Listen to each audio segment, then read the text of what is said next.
Hello friends, आज का हमारा टॉपिक है शिरो रोगों में कृमिज शिरो रोग। ठीक है, अब हम आचार्य सुश्रुत के अकॉर्डिंग कृमिज रोग पढ़ते हैं।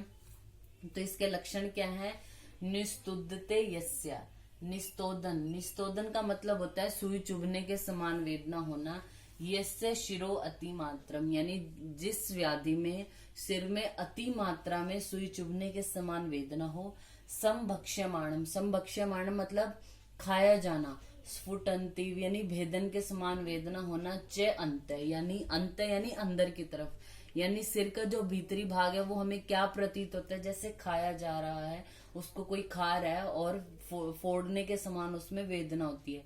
घ्राणाच, घ्राण यानी नाक से, यानी घ्राण से हमारे क्या आ रहा है? गच्छेत सलीलम, सलील वर्ड आता है जल के लिए, यानी नासिका से जल का श्राव होता है। स रक्त यानी रक्त के साथ, यानी जल भी है और रक्त भी आ रहा है नासिका से। सिरो अभिता कृमि भी स घोर है, यानी ये गंभीर व्याधि, घोर व्याधि जो है वो कृमि शिरो रोग कहलाती है। अर्थात जिस शिरो रोग में सुई चुभने के समान अत्यधिक वेदना हो, ऐसा प्रतीत होता है कि सिर का भीतरी भाग कृमियों के द्वारा खाया जा रहा हो। स्फुरण होता है या फोड़ने का सा अनुभव होता है। नासिका से जल और रक्त श्राव आते हैं। ऐसे दारुण रोग को हम कृमिज शिरो रोग बोलते हैं। ठीक है, आचार्य वाग्भट क्या बोलते हैं? आचार्य वाग्भट भी इसी तरह के लक्षण बोलेंगे, लेकिन उन्होंने इसके रीजन बता दिए कि क्या इसके कारण हो सकते हैं।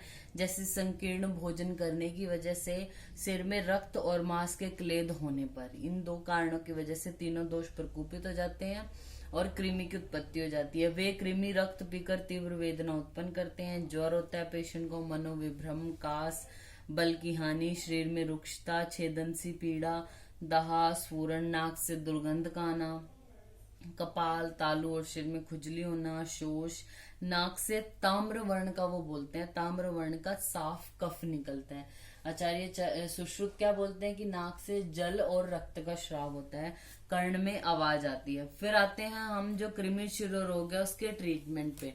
ट्रीटमेंट क्या होगा इसका?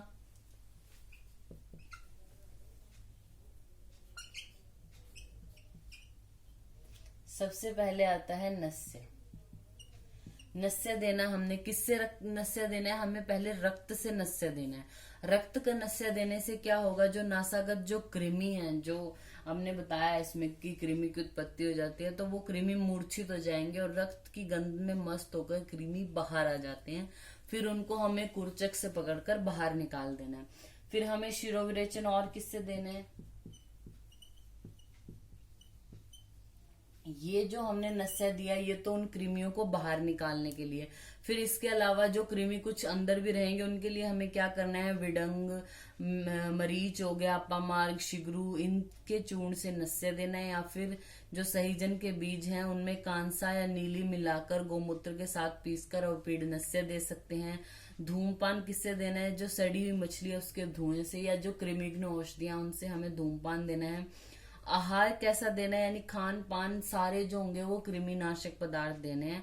और आचार्य वाग्भट ने बोला है कि इसमें हमें रक्त मोक्षण नहीं करना। ठीक है, तो ये हमारा टॉपिक हो गया कृमिज शिरो रोग, जिसको हम मॉडर्न में नेजल मायासिस से कोरिलेट कर सकते हैं।